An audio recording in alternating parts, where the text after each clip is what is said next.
Today's staff canteen. Thank you very much for granting me this opportunity to go live onto your Facebook page. My name is Shane Louw. I'm the executive chef at Mont Rochelle Hotel, based out in South Africa, Franschhoek. At Mont Rochelle, very fortunate enough, I have 3 kitchens which I get to supervise with an amazing team out here in SA. Flagship being a restaurant called Miko, that's followed by Country Kitchen, and then we have another kitchen based on this that's called Manor House. So quite a diverse, quite a complex food and beverage outlet we have on the Mont Rochelle estate. They all do slightly vary in their food offering, which makes it really, really interesting, keeps things really interactive for all the chefs. And taking into consideration, we have a very large estate. So we have a winery on the estate as well. We're based right on the mountain, so when you're looking for ingredients or foraging or for just general inspiration, it's an amazing space to work in.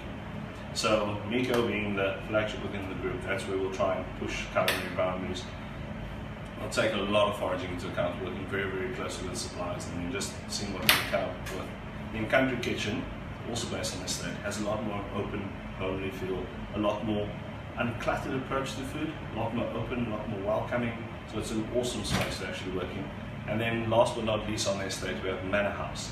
Manor House it's a facility in which we bring our clients on and let them create what they want. So the idea is for them to come in there and totally create their own culinary experience. Being based out in Franschhoek, South Africa, it's an amazing valley to work in.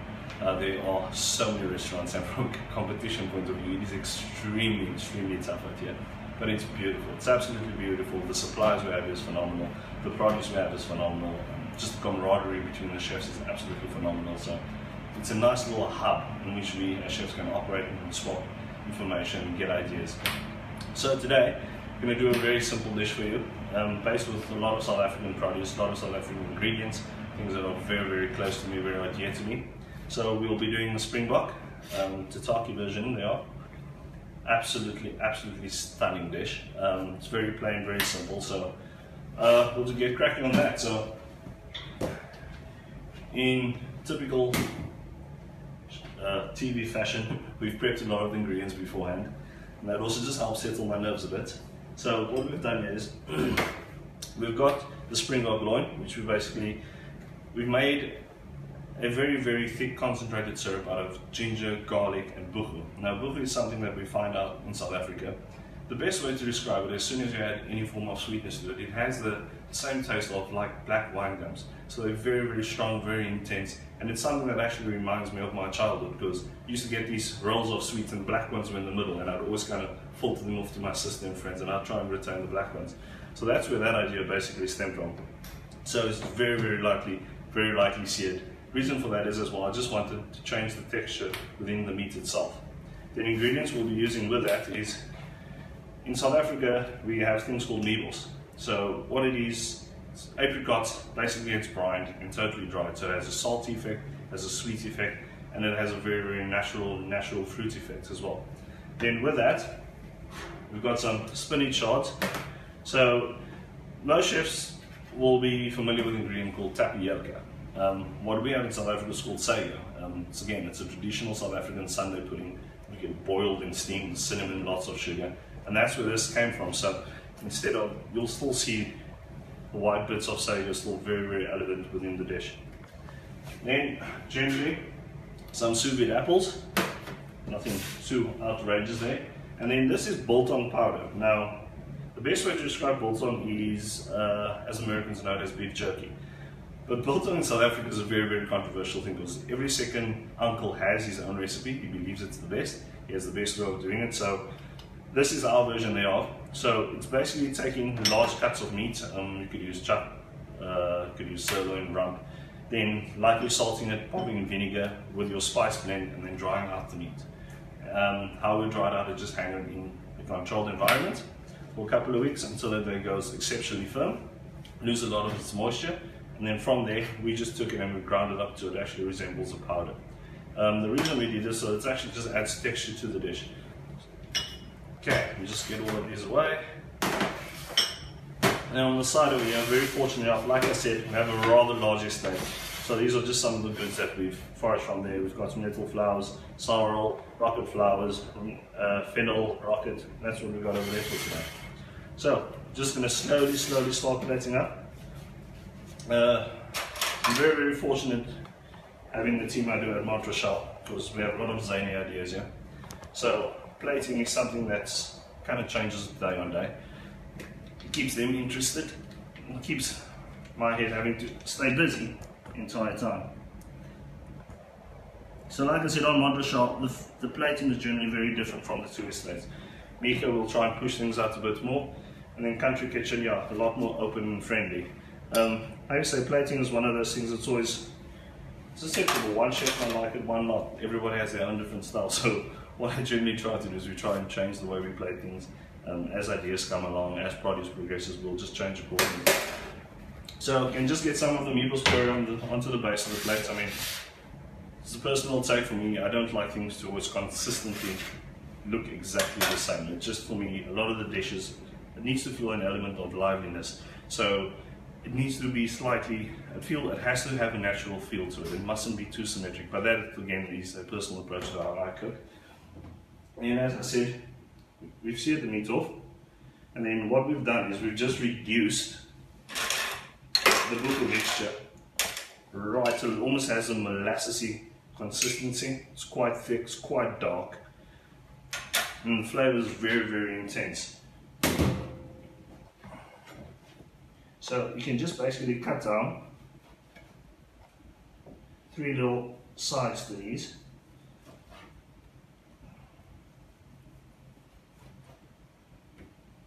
There we go. And then just get a little bit of the glaze on the face of the actual meat.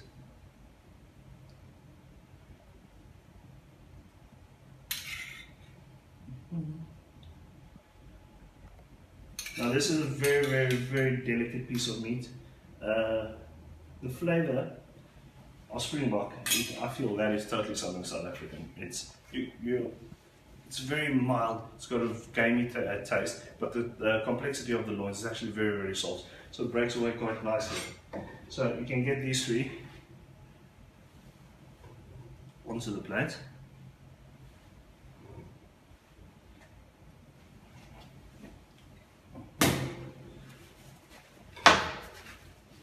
Okay, and then from there, we look at taking the Sous-Vide apples. The reason we added the apples is because these are called Granny Smith apples. They're from the Elgin region in South Africa. So they're quite tart, exceptionally thick green skin.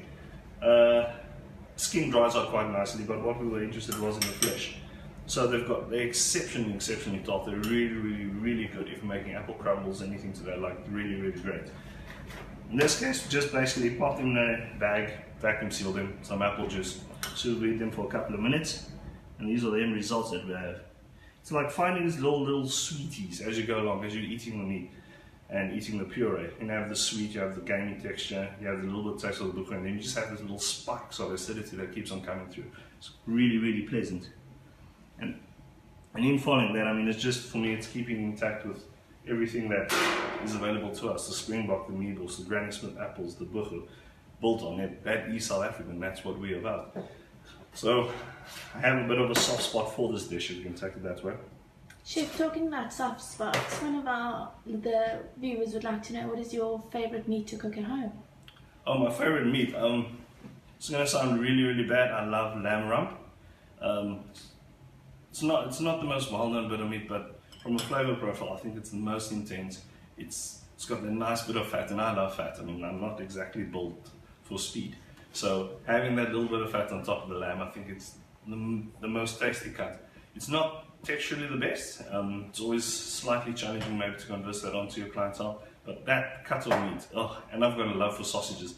German sausages, anything sausage with cheese in it. It's one of those go-to foods, you know, in the evening. It's comfort food. I get home, stand in front of the fridge, and generally look whatever's available, and that's my go-to food in the evenings.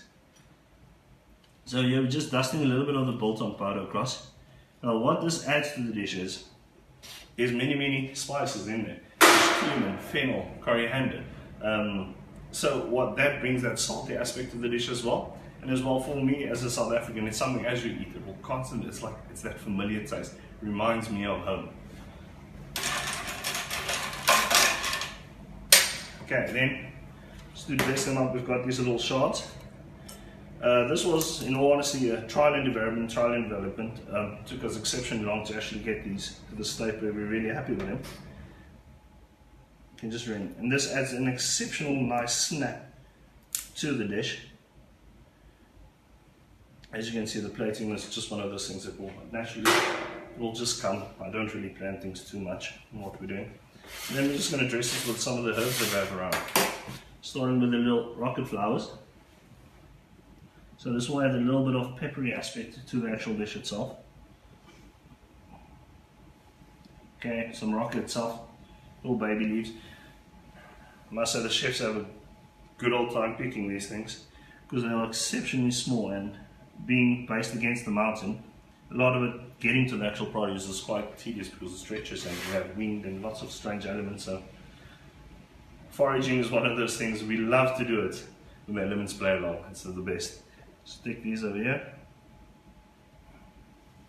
And then just some wood sorrel as well to dress that. And then just to accentuate that buchel taste, just grab a little bit of the pan juices, whatever you've actually retained from there, and just randomly drizzle it over the top. No set fashion. Things that becomes too regimented. And that is our Springbok tataki. So this dish is something that you would generally find in the Miko space. I see it as very colourful, very playful, very open.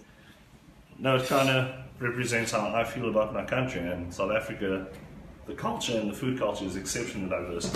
We have the English influence, we have Indian influence, we have Malay, we have Dutch influence. So the food around SA, especially Cape Town, is exceptionally diverse. And that's what makes our food interesting. I mean, we have a very, very strong African influence as well. I mean, when we have things like staples like pap and maize, which they're more wholesome, more comfort food based. And that's what South African food is. It's alive, it's awake, it's busy, and it's happening. And I'm very grateful for this opportunity that I actually had to showcase this to you and South African produce in general. So thank you very much for your time. Thank you for tuning into Staff Canteen. Good day.